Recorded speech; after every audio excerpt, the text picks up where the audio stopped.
December 20th, 1968.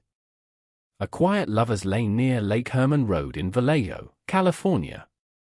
The night air, still and cold, suddenly shattered by gunshots. Two teenagers, David Faraday and Betty Lou Jensen, enjoying an innocent first date, became the unwitting first chapter in a horrifying saga.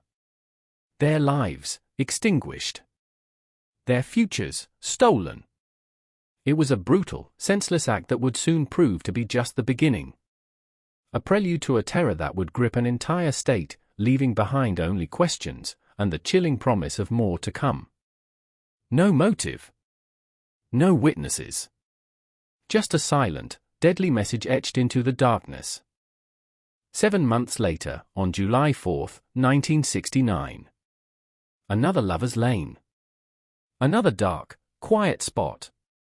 This time, Blue Rock Springs Park.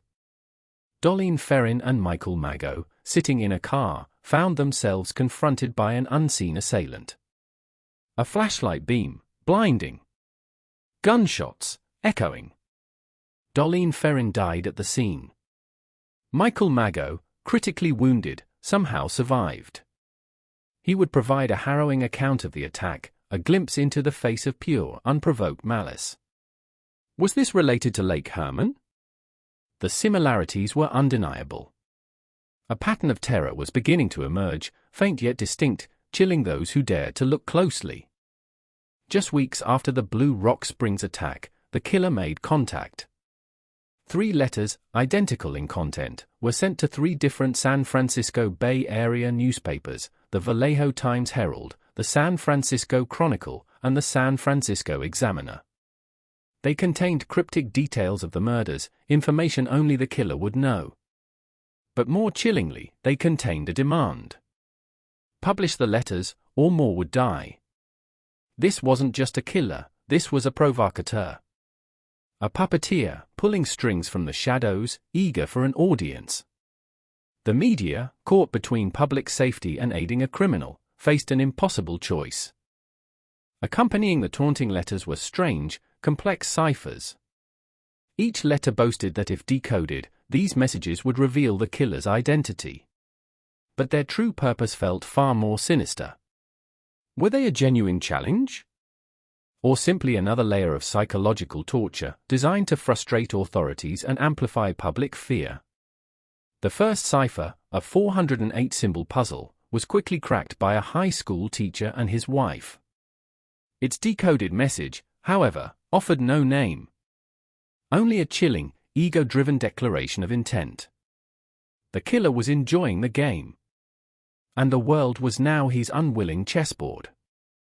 It was in these early correspondences that the killer began to sign his work. A chilling symbol, a circle with a cross superimposed over it. And with it, a name, Zodiac. This wasn't just a murderer, it was a brand. A self-proclaimed entity of terror. The name, plucked from astrological charts, added a macabre, almost mystical aura to his deeds. It suggested fate, destiny, something beyond human comprehension. The police, and indeed the world, were now hunting not just a killer, but a legend in the making. A spectral figure, defined by his cryptic messages and the cold-blooded horror he inflicted. As the letters proliferated and the media disseminated the killer's taunts, a palpable fear settled over California. People began to change their routines. Parents warned their children.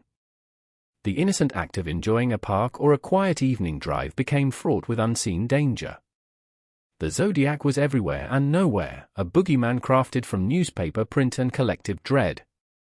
Police departments were overwhelmed with tips, hoaxes, and legitimate leads, each one leading down a labyrinthine path of uncertainty. The killer thrived on this chaos, this widespread anxiety. His power grew with every unanswered question. September 27, 1969. Lake Berryessa. A picnic, a beautiful day. Brian Hartnell and Cecilia Shepard, enjoying the tranquility. Then, a figure emerged from the trees. Hooded, masked, with the Zodiac crosshair emblazoned on his chest. This was different. This wasn't a quick, unseen attack in the dark. This was an intimate, terrifying performance. The killer tied them up, stabbed them repeatedly with a knife, and then vanished. He left a note, scrawled on Brian Hartnell's car door. A chilling, boastful message: Vallejo, the 20th of December, 68, the 7th of April, 69, September 27th, 69, 6:30, by knife. The audacity was unprecedented. The cruelty, beyond measure. Cecilia Shepard succumbed to her injuries days later. But Brian Hartnell, against all odds, survived the brutal assault. His testimony provided the most detailed description yet of the killer, his clothing, his strange, deliberate mannerisms. A clear, chilling picture began to form of a methodical, almost ritualistic murderer. Not a frenzied killer, but one who took his time, delivering terror with precision. Hartnell's words were a window into the mind of a monster, a face-to-face encounter with pure evil. Yet, even with this invaluable insight, the Zodiac remained elusive, a ghost dancing just beyond the grasp of justice. 2 weeks later, on October 11, 1969, the Zodiac struck again. This time, in the heart of San Francisco's affluent Presidio Heights neighborhood. Paul Stine, a 29-year-old taxi driver, was shot in the head. This attack broke the pattern of lovers' lane assaults. It was closer to urban life, more brazen. A chilling escalation. Eyewitnesses, teenagers looking out a window, saw a man wiping down the taxi, then walking away. They initially mistook him for a police officer. But he was anything but. The killer even took a piece of Stine's shirt as a trophy. A gruesome souvenir. A terrifying calling card. Hours after Paul Stine's murder, a phone call. To the San Francisco Police Department. A man's voice, calm, distorted, claimed responsibility for the Stine killing. He directed police to the scene, then vanished into the night. This was a new level of interaction, a direct challenge. Not just letters, but a spoken taunt. The voice, a ghostly echo in the static, offered no further clues, only confirming the worst fears. The Zodiac was in their city, walking amongst them, mocking their efforts. The hunt intensified, but the killer seemed always one step ahead, a master of evasion and psychological warfare. Adding insult to injury, 3 days after the Stine murder, a letter arrived at the San Francisco Chronicle. It contained details of the Stine murder, undeniable proof it was the Zodiac. And with it, a piece of Paul Stine's bloodstained shirt. A grotesque trophy. But also, another cipher. The Z340 cipher. Far more complex than the first. To this day, it remains unsolved. A symbol of the killer's enduring defiance. Was it a genuine puzzle, or a deliberate dead end? Another layer of the game, designed to consume and frustrate. The mystery deepened, a cryptic challenge laid bare for all to see. Throughout the late 1960s and early 1970s, the letters continued. Fewer murders, but the psychological assault persisted. Each correspondence brought fresh taunts, bizarre threats, and further cryptic messages. Claims of more victims, always unconfirmed. Fantasies of collecting slaves for the afterlife. The Zodiac seemed to relish his infamy, manipulating the media and police with every new missive. He was a master of self-promotion, a dark artist painting fear across the canvas of California. Each word, a brushstroke of terror. Each silence, a terrifying pause before the next unknown act. Police agencies across jurisdictions launched massive investigations. The Vallejo Police Department, the Napa County Sheriff's Office, the San Francisco Police Department, and the California Department of Justice. Each contributed to an unprecedented hunt. Task forces were formed. Hundreds of suspects were interviewed, thousands of leads pursued. Forensic techniques of the era were pushed to their limits. But the killer was cunning, leaving few direct clues, only intellectual challenges and terror. The pressure mounted, the frustration grew, as the phantom killer continued to evade capture, leaving a trail of dread in his wake. Over the decades, numerous individuals have been named as suspects, some more compelling than others. Arthur Lee Allen, a prime suspect for many years, faced intense scrutiny, but DNA evidence eventually proved inconclusive, and no definitive link was ever established. Other theories pointed to forgotten figures, eccentric loners, even individuals already in prison. Each new theory brought a flicker of hope, quickly extinguished by lack of irrefutable evidence.